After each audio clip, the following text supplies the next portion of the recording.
Then George Sally sat down to his drafting table and dreamed a dream of speed.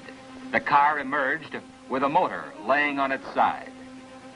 Sponsor Sandy Balland approved, and they hired Sam Hanks to drive the new car. Progress had changed the look of the Speedway. A new tower and stands replaced the old pagoda. The pits were changed for turn one, still the same old story, and probably always will be.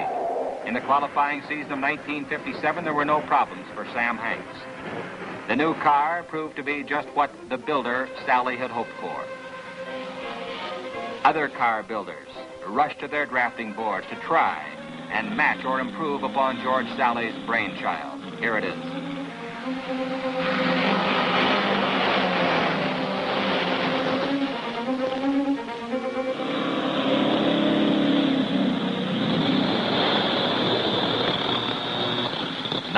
'57, race day. Everybody having a lot of fun. The bands were there, so were the great drivers with the great cars.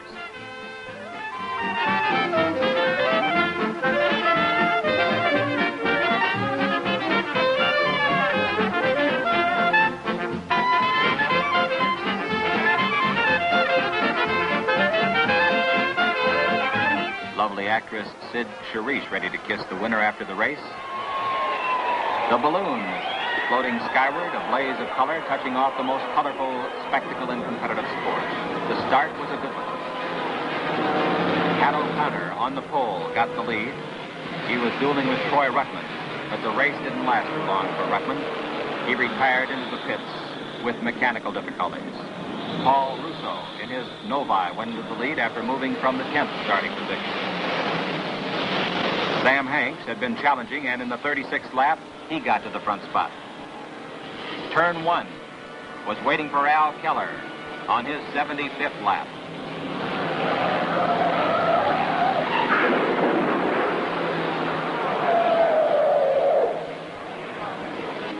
Then Sam Hanks made his third pit stop, and that allowed Jim Rathman to sweep into the lead. Here's Hanks coming in. The Balland crew went into action. The pit time was 34 seconds, and that was fast for 1957.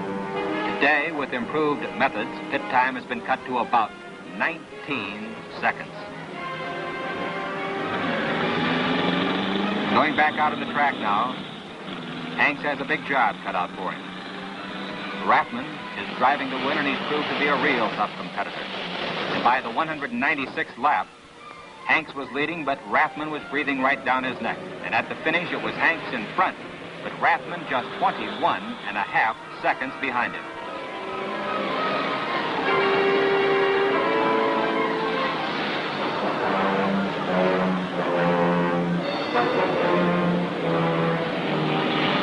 Now pulling into victory lane, Sam Hanks realizes the ambition of a lifetime, and the final proof of George Sally's car design was a matter of record. Overcome with emotion, Hanks became the first man since Ray Haroon in 1911 to announce his retirement in victory lane. A year later, the Sally car bears the coveted number 1. Jimmy Bryan, a cigar-smoking champion from Phoenix, Arizona, was hired to drive the car. Sam Hanks stuck by his word, complete retirement from racing. That's Jimmy Bryan. Sitting at ease in his car, several cars behind, are Ed Elysian, Dick Rathman, Pat O'Connor of North Vernon, Indiana, all of whom have dreams of winning the event. The balloons into the sky again. And the cars ready to pull onto the track to compete in a race which was to feature one of the most spectacular and tragic accidents in Speedway history. Actually, it began with a fouled-up start. The 3 cars were running out of position as the pace car pulled off. A false start was made under the yellow flag. Then as they came around, the next time, the green flag was given to a field of jittery drivers, and the 3 out-of-formation cars had taken their correct positions at the last moment. They fairly flew down the straightaway. Elysian was determined to be the first man into turn 3 after coming out of the back stretch. Dick Rathman, of course, and other drivers were equally determined that he would not be. And here they come, heading for what was one of the most spectacular crashes in all history. Watch it.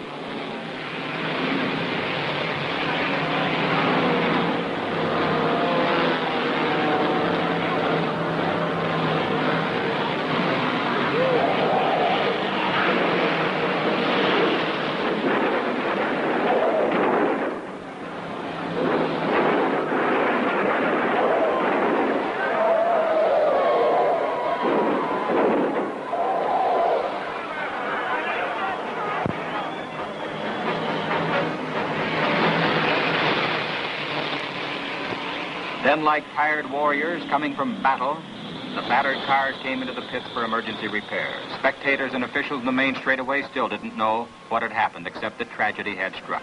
At least 17 cars were involved. Pat O'Connor became the first Indianapolis race fatality since 1955. Paul Russo urges his battered Novi back into the race.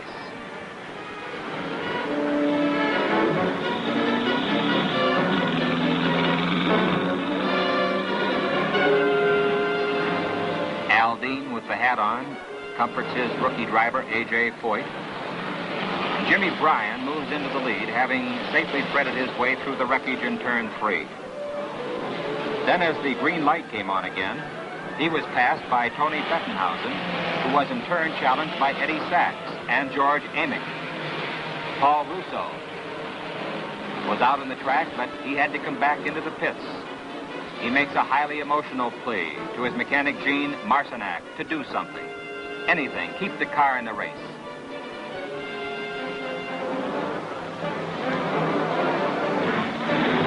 And as Russo in car number 15 pulls out onto the track once again, Billy Garrett comes in. His car is through. Yes, and he feels the angry frustration of knowing that a minor but important mechanical failure has sidelined $30,000 worth of car and Billy Garrett with it. Then Jimmy Bryan made his third pit stop. The Milan crew, a real well-trained unit, goes to work. Actually, the pit stop looks unhurried, but they made very fine time. And, well, they might, because out on the track, Johnny Boyd setting a pace that's fast eating into Bryan's lead. Jimmy, sitting there, knows that, too. He says, come on, fellas, let's go. So charging out of the pits, Bryan was a scant 150 yards ahead of Boyd, and that's not much of a lead, but it's enough for the moment.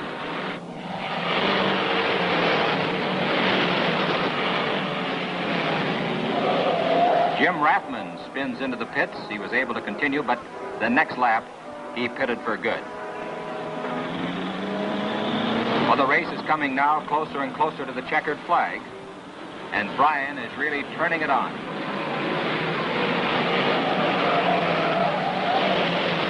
Almost unnoticed late in the race, the depleted field lost another car here on turn number 1.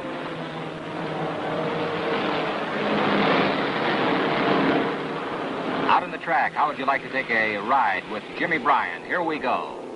Speeds of 138 miles.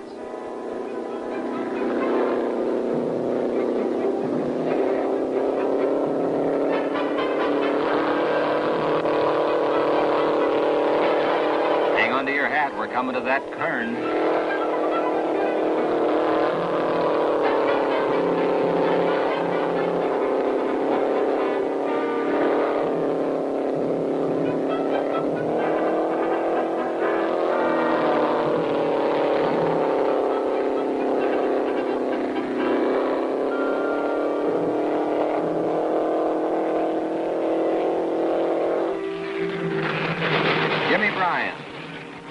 Gets the checkered flag, and his last laps were easy, and his trip into victory lane is a certainty. The checkered flag is out, and Jimmy Bryan, a real champion in every respect.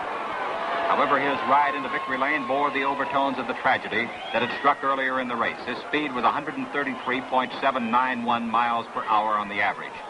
Not quite as good as Sam Hank's record of the year before, but good considering the race had been run under the caution flag for a long period of time.